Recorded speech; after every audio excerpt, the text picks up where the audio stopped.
everybody. I'm Cassidy, one of your Indianapolis Colts cheerleaders, and you're watching the Believe in Colts podcast. Welcome back to Believe in Colts. I'm Lawrence Owen, and today we are going to go over another free agency position group for the Indianapolis Colts, and that will be the tight end position group. This position group has, shall I say, some ups, some downs, some question marks, and then some interest, obviously, going into the draft. There's a little interest when it comes to free agency, and then, of course, current players on the roster. And we are going to get into that right now. But first, before I do, I got to remind everybody that BetOnline is still your number one source for all your betting needs. Get the latest odds, lines, and matchup reports for baseball, boxing, golf, NFL, and more. BetOnline continues to be the fastest and easiest way to place your wagers, including live betting and your favorite casino and card games available to play right from your phone. Head to the website or use your mobile device to sign up today and get in on the action. Remember, use promo code BELIEVE, that's BLEAV, to receive your 50% welcome bonus on your first deposit. BetOnline, where the game starts. So as I get into this episode, I got to let everybody know. Okay, so in January, I believe it was back in January, one of the Indianapolis Colts tight ends, Andrew Ogletree, also known Drew, a man who I've interviewed a few times, had the pleasure of doing a face-to-face interview at training camp. Wonderful young man. There was allegations against him, okay, on basically, domestic violence allegations against him. And throughout, as soon as it dropped, there were so many fans out there that said, drop him. We don't need him. Anyone who does that to somebody, just drop him. Drop him. He's going to jail, drop him. And there were some that was like, had the wait and see, aspect of it. I personally kept very close eye on that situation. And I was of the aspect of, look, we're going to wait and see. Allegations are allegations. People were like, but he was arrested, so they got evidence. No, when it comes to domestic violence, they automatically arrest you. I explained that. That is a law in Indiana. Okay, you are arrested. He was set on bail, but not until after he saw a judge, bunch of other stuff, all that. Well, it came to a conclusion today in a statement issued by his agent. Today, the state of Indiana filed an unconditional dismissal of all charges against Andrew Ogletree. While the preliminary investigations may have led to an arrest, that was only the start of the investigation process. Law enforcement officials continued their investigation into the facts of the case.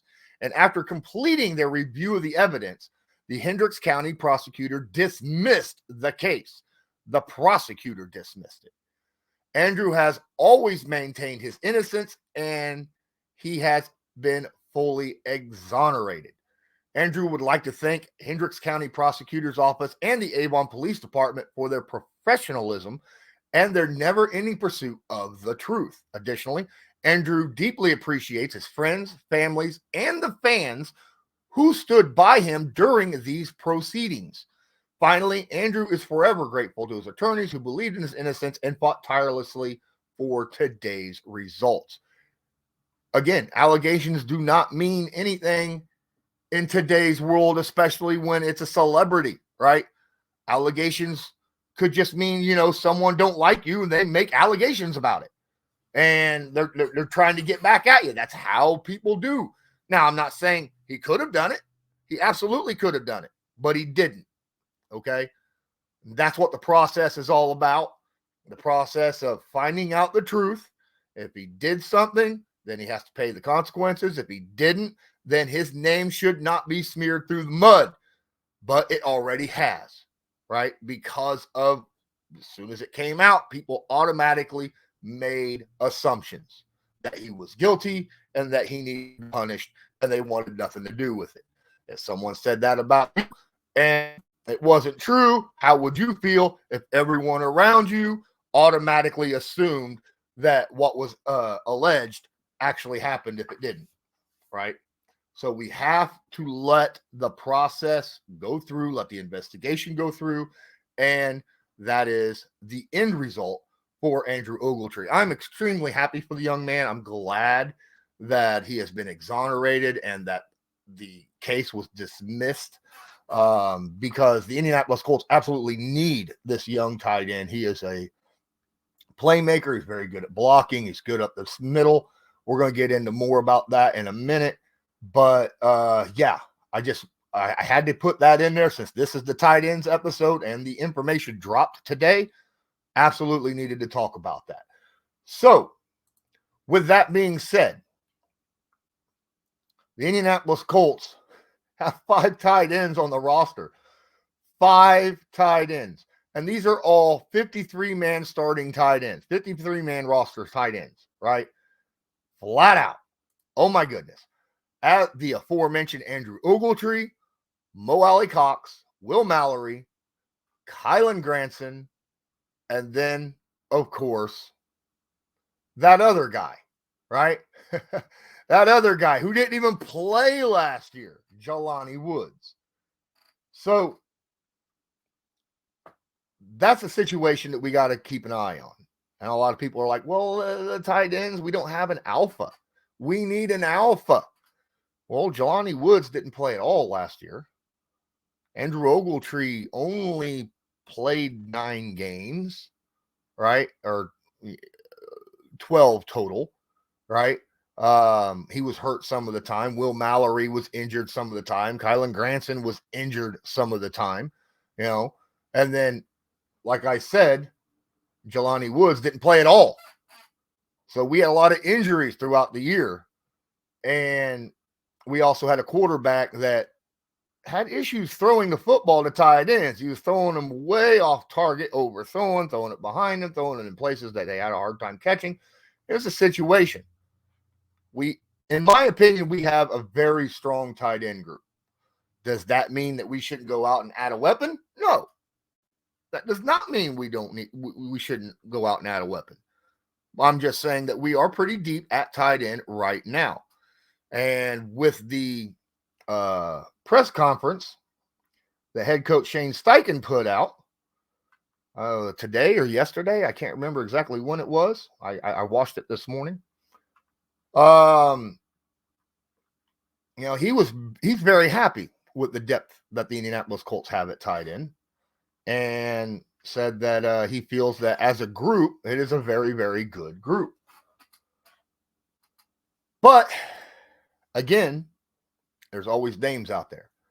And I'm not going to get into the draft because this isn't about the draft. We'll talk about draft on a different episode. We're going to talk about free agency. And there are some names in free agency right now. Some serious names. Okay. Hunter Henry, John Smith, Mike Gesicki. Wait a minute. Those are all former Patriots. Every one of those tight ends, who in my opinion, all 3 of them are good tight ends, have all played for the New England Patriots at one time or another over the last 2 years.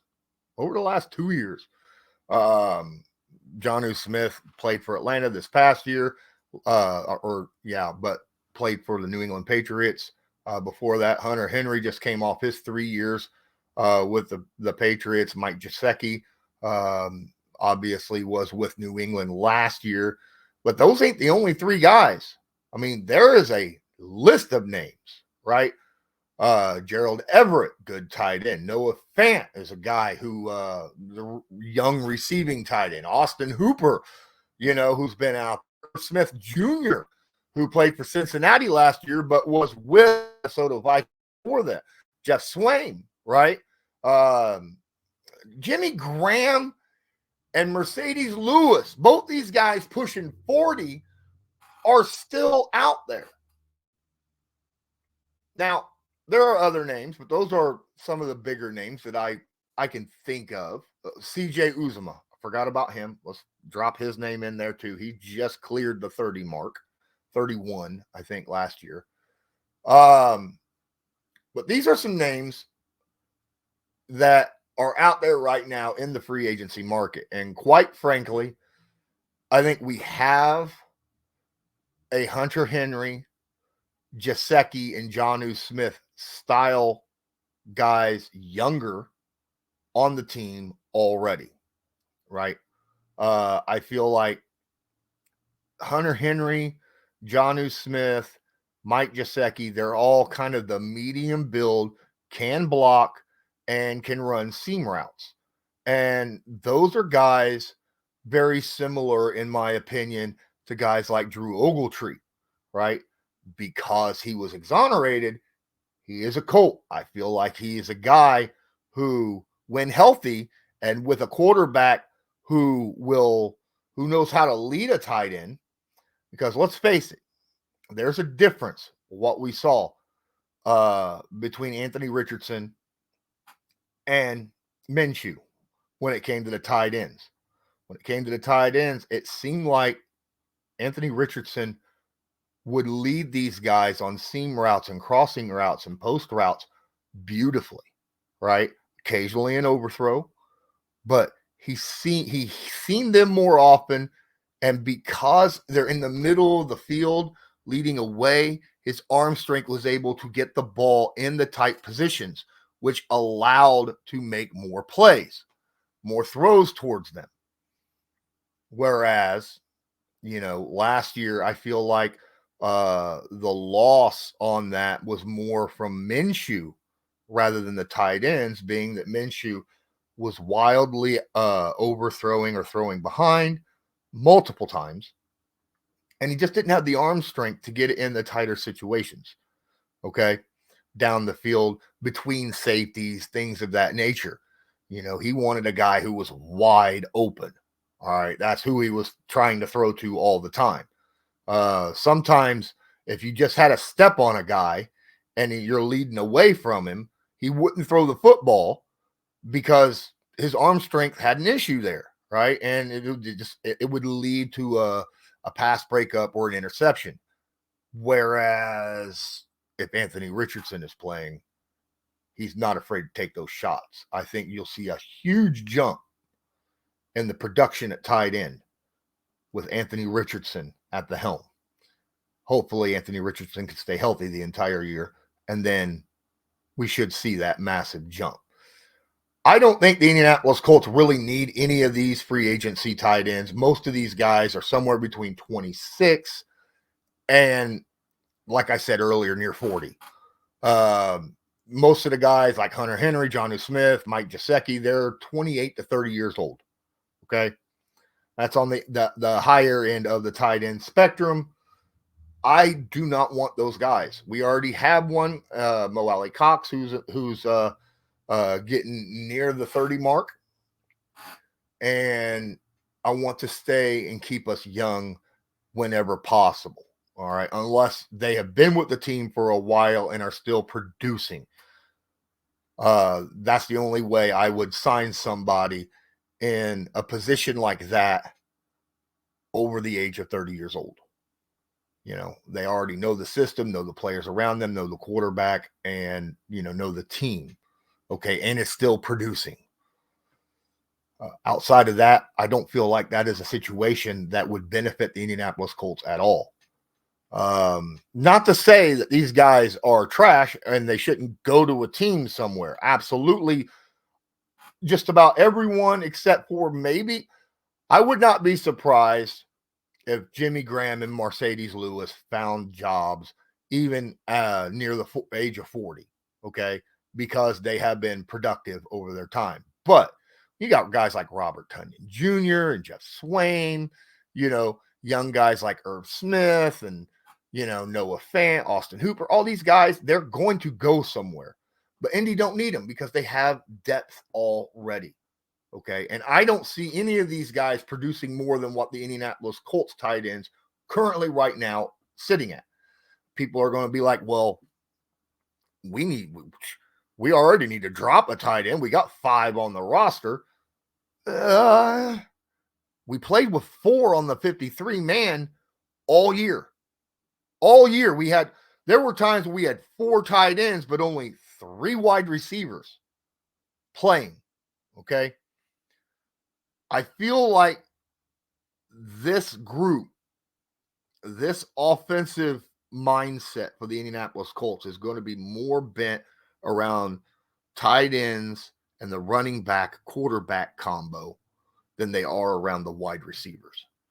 And you're like, I get it, that, oh no, you need receivers for, deep threats and stuff of that nature, big plays. I get it. I understand where you're coming from. But at the same time, when you have a dual threat with Anthony Richardson and Jonathan Taylor, you have dual threat quarterback, and then you stack on top of him a specimen like Jonathan Taylor. You want guys out there who are going to be blocking and being able to go out for receptions, both with the same look, because we've seen what Shane Steichen's play calls are like, right? You can have the exact same look offensively, and yet have 3 or 4 different plays played out of that look, that, So, in my opinion, you want guys who can block and go out for receptions both. Now, the good thing about some of the Colts wide receivers, we got wide receivers that can do that as well. Obviously, Michael Pittman Jr., tough SOB, able to catch, go out for receptions, and he's also not afraid to put his helmet down and block. Alec Pierce, another receiver guy who is a stud at blocking and is a deep threat target that Anthony Richardson could have this upcoming season. I'm not saying that our young second year wide receiver could not be out there in those situations. Obviously he could, but he hasn't shown, the blocking ability that the other 2 receivers have yet. He's mostly a slot guy. Oh, he's kind of a small dude. Now, I'm not saying that he can't block or he shouldn't block. I'm just saying, he's more of a kind of a slot receiver who's kind of able to dink and dunk underneath and make big plays that way rather than blocking downfield. He's going to draw a guy away from the play rather than face up on him and block him. Much similar to the way T.Y. would do. He'd just run his guy out of the play on run plays or on screen plays or something of that nature, rather than just, man up block. I mean, not that they won't. I'm just saying, it is what it is. Now, here's the biggest thing that I've noticed is that people don't understand why Mo Alley-Cox is still on the team. And the reason why, first off, veteran leadership. Got a very young group out there at tight end. Incredibly young, right? Currently, right now, only 3 years experience is, outside of Mo Alley-Cox. And that's Granson, right? Jelani Woods and Drew Ogletree have 2 years experience. Really, Jelani Woods is just coming off of 1 year experience because he wasn't even playing last year. Then Will Mallory's walking into his second year. Very, very young. Mo Alley-Cox, this is his last year on his contract. He's going to be on the team. He may get cut. Who knows? As long as all the other 4 tight ends are healthy when the season starts and the 53-man roster is being, drawn up during cuts, maybe Mo gets cut. It's possible, because I don't see the Colts keeping 5 guys. I don't see them keeping 5 tight ends on the roster. But you got to remember, we still got OTAs, mini camp, training camp, preseason. Out of 5 guys, someone's probably going to end up getting hurt. That's just, it is what it is. Somebody's probably going to get hurt, and that's going to free up that spot. Okay. Now, if they do reach that limit and there's, all 5 guys are healthy and playing well, someone's got to be released. And that, yeah, where do you go from there? I know a lot of you will be pointing at Mo Alley Cox on that situation. I'm not saying that I fully agree. I think he's still a really good body. He came back to being a very good blocker last year. Okay. And he made a few catches when targeted and the ball was within reach. He made the play on the ball. Y'all remember when he made that touchdown catch? That was absolutely freaking beautiful last year. But I feel like Granson is our best all-around tight end currently. And then after that, I feel like Drew Ogletree is number 2. Okay. I really do feel that way. Look, Jelani Woods has a lot that he can work with, and his ceiling is very high, but he's still very inexperienced. He didn't even play a whole lot when in his rookie season, and then he missed last season as well. Makes you worry a little bit about him. And then Will Mallory showed flashes last year, but had a problem staying healthy as well. And not a very good blocker at tight end either is Will Mallory. So, Granson and Ogletree and Mo Alley Cox, those are your guys who are your solid blocking tight ends who can also go out for catches if needed. I think that's where I'm looking at. Look, do you want any of these guys that I mentioned in free agency for the Colts to sign and bring in as, extra body? Do you feel like there's still an alpha out there in free agency? Do you think Hunter Henry's still an alpha, or Jonnu Smith, CJ Uzomah, Mike Gesicki, Austin Hooper, Robert Tonyan, Gerald Everett, any of these guys, Noah Fant, any of these guys you feel like is an alpha and could come in and play like a top 3 tight end in the league? All right. Or a top 5 tight end in the league? Let me know in the comments. Let me know your thoughts. And what are your thoughts on the current situation with the tight ends? I really do feel like the quarterback play hampered the tight end production last year, and that we will see a rejuvenation of that when it comes to, targets and receptions and yards this upcoming season if Anthony Richardson is fully healthy. Look, I want to thank everybody for watching and listening. I will be dropping my next one here pretty soon. I'm Lawrence Owen. This was Believe in Colts, brought to you by Bet Online. And as usual, go Colts. Do you believe?